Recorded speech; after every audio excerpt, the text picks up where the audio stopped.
is Sebi Poniatowski, I'm Abdul Tandon. I'm Ben Simmons. and our presentation will be on reforming the American education system. But what is the American education system? We've all been in the American education system for some time. Maybe preschool, kindergarten, 8th grade, or you just joined last year. We all know what it is and what it's about. But why does it need reforming? As Paul Boyce, a business economic graduate from the University of Greenwich, puts it, children are still taught in a standardized and industrial way. Standardized and industrial way meaning they have one straight thought, one answer, one solution, no way of breaking out of the box and thinking more critically. We saw the problems of the American education system and thought of the question, how can the American education system be structured to prioritize more innovation and critical thinking? Which then brought us to our thesis statement. Due to being outdated and ineffective, we need to create an effective teaching method that is more modernized while having students learn more with teachers who are qualified. Some of the main problems that stem from the American education system being outdated are presented by schools constantly failing special needs students by not giving them the proper accommodations they need. Data from Sarah Brutrimowitz, a master in journalism from Columbia University, says experts estimate that up to 90% of students with disabilities are capable of graduating early, yet only 65% actually do. This shows a lack of support and care being put in special needs programs. This also stems from teachers not being immersive enough in their teaching, which creates a boring environment for students. Speaking of a boring environment, one way to fix that is with one of our solutions, learning through games, which would take old lessons that aren't hands-on and aren't critical thinking and very boring and put them into new ways of learning through games, thinking critically, and making something out of it, which would gauge a child's mind to think more critically. This also fixes the problem of students failing due to inadequate accommodations. You have to change mainly for the kid or a group of students. Applying this will lean more towards kinesthetic and visual learners, who benefit more from having the lessons taught right in front of them. Another benefit that will come from learning through games is that it'll make classes a whole lot less stressful. In traditional classrooms with tests, quizzes, and long homework assignments tend to put high pressure on kids to do well on those things. In classrooms where lessons can be learned through something more fun and visual, kids will have an easier time picking up on those things quickly, and kids may be more willing to do it because it's more entertaining. Speaking of kids willing to do things, one drawback would be if kids, not for everyone. Kids don't want to do things sometimes. They're pretty finicky and stuff. And there's a plethora of reasons for kids not wanting to do it. They would have a bad day, they have social conflicts with someone in the group that they don't want to play with. It's just many reasons. Another way you can accommodate for this is by having backup lessons that are still critical thinking, still hands-on, but may not be games or may not be involved with other people in a way that the kid would not like. This would still have the hands-on and critical thinking of game learning, but on a backup. One flaw is that this can't get rid of worksheets, tests, and quizzes, which would be fine if it takes the amount of students it would have and teaches them and gives them a well-deserved break from all the stress and boredom that comes from all of it. But one big significant drawback with the game learning plan is that there's a high risk that it may be used improperly and would create a lack of structure. This means that if teachers are not thoughtful enough when creating these kinds of lesson plans, it can become too chaotic and students won't get anything from it. This especially happens in special needs classrooms, where there is unfortunately a higher rate of underqualified teachers. And speaking of special needs classrooms, that leads us into our next solution, which would give more resources and teachers' aides for special needs students. Kathleen Luge, a clinical psychologist at Columbia University, speaks on how it would be beneficial if social workers were also employed as administrators. Since social workers know the students best, they would be able to be, as administrators, put those rules and regulations in that would lean towards the students to accommodate for them or whatever they need in that sense. It would enhance an overall improvement of social welfare and academic well-being. The huge problem with this is that it only affects the minority being special needs students. This has no impact on the greater population of schools. Those who have disabilities don't have enough money to afford a diagnosis. It's important that it's included in other solutions to reform the system. It's a small step, but it is important in the grand scheme of things. Another very big problem is that school districts may not have the funding to pay and make adjustments for these special needs programs. There also aren't many specialists in the special education field, which will make finding one very time consuming and a lot more expensive. Game loading and helping special needs students starts things in the right way, which does create a more immersive and beneficial learning experience for everyone. But how do we do that?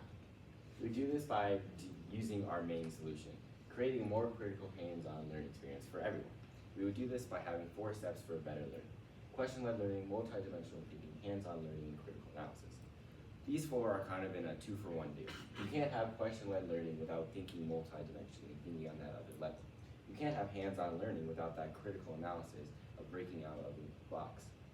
In our first 2-for-1 deal, we have question-led learning. This would be in, let's say, a history class going over civil rights. The bell would ring, the students would come in, sit down. Teacher asks the question, do you think the nonviolence used by civil rights activists was a good idea? Students, first up, have no idea what that means. What is civil rights activists? What are the nonviolent acts? What is that all about? That engaged the first question, the first thinking process that the teacher would want the students to go through. This teacher would then give the context behind that. Would it be a lesson? Would it be a lecture? Would it be a worksheet, game? Whatever it is, it just has to bring context to this question. After the context given, may it be in that class period, after the week, whenever the unit's done, but in this case, this question would be after a lesson. The context would be over pros and cons, that the students would be able to really think about it. At the end of the lesson, they would think about it, write maybe a 4 to 5 sentence paragraph, going through what do you think the violence was right? The students would be able to say, no, the violence was not right. They could have done this or that, or the other, or the latter, where they would be able to say, yes, the violence was right in different ways. In Japan, the eighth largest education system, the Japanese lesson appears as strongly structured by teachers' main questions and sub-questions. Nothing seems to surprise the teacher. Something that will also be further implemented are more hands-on approaches to learning. For example, in Japan, science classes provide a series of lessons in which students can conduct experiments, collect sufficient data to establish objectivity, and draw conclusions based on that data. This would get visual and kinesthetic learners engaged by connecting the ink and paper part of the subject and making it more physical and more lively to get students more involved in their subject. What gets in the way of all this is money and education. It costs a lot to hire teachers and staff to come up with core lesson plans. Teachers would have to be high quality with their degrees and qualifications. Paying these teachers would be hard due to the school budget. A study for the Illinois State Board of Education states that district the maximum you can get with a master's degree is $70,000, 156, and with a bachelor's degree is $55,084.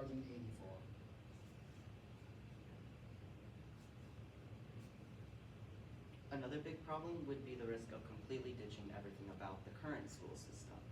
Students who may be benefiting from this current system may struggle maybe adjusting to the new one that is being implemented. But it doesn't have to be this way. It doesn't have to be costly. Schools can improvise fundraisers to be able to subsidize the money that is going out with money that's going in. Another way is to have teachers hire teachers with bachelor's degree, which would have a $20,000 pay grade difference, while still having to be able to maintain that level of rigorous question-led learning and critical analysis area. Even with the changes to hands-on approaches, there are still traditional lessons and tasks that are given to those who require accommodations. This can keep the balance of the classroom with students who prefer the hands-on and learning, and those who are more traditional can still work and learn in other classrooms without being excluded or looked on. Those solutions, like learning through games and giving more resources to special needs, are good steps. They aren't good main solutions. Schools need to prioritize updating the way they're being run by implementing more modern innovation, using more creative learning techniques, and all in all, giving students more opportunities to learn at their own pace and at their own way. This is why reforming the education system is important for the future of America. Okay, thank you. All right, we will start with our questions. Sebi, give one specific way your thinking changed as a result of learning about Ben's international findings. I think, especially like looking at countries such as Denmark and Japan and like their educational success compared to ours was very eye-opening, just to how much problems America has in their education system, and I thought including Ben's data from that would be very important, especially for this topic, so that people can really see wow, there's still so much we can do better in this country, so that it is a lot, our education is as great as it can be. Okay, thank you. Afu, reflecting on your peers' work, like Sebi and Ben, which one of the two do you feel had the greatest impact on your overall understanding of this problem? I feel like Ben had a greater impact on understanding because, like somebody said, we still have problems in America, and after learning how other countries like Denmark and Japan are, it feels like this should have been a wake-up call on what we should be doing to fix the education system. Okay, and then Ben, in what way did you improve your ability to work with a group as a result of this project? I think my ability, my biggest fault with working in a group is communication. I will usually just do things without being like, hey, can I do this? Or hey, is this better than this? This working this current project really helped me with that communication, with setting up meet dates, asking should something be included, excluded, involved with, just in a different way. It just really helped my process of communicating. Okay, thank you.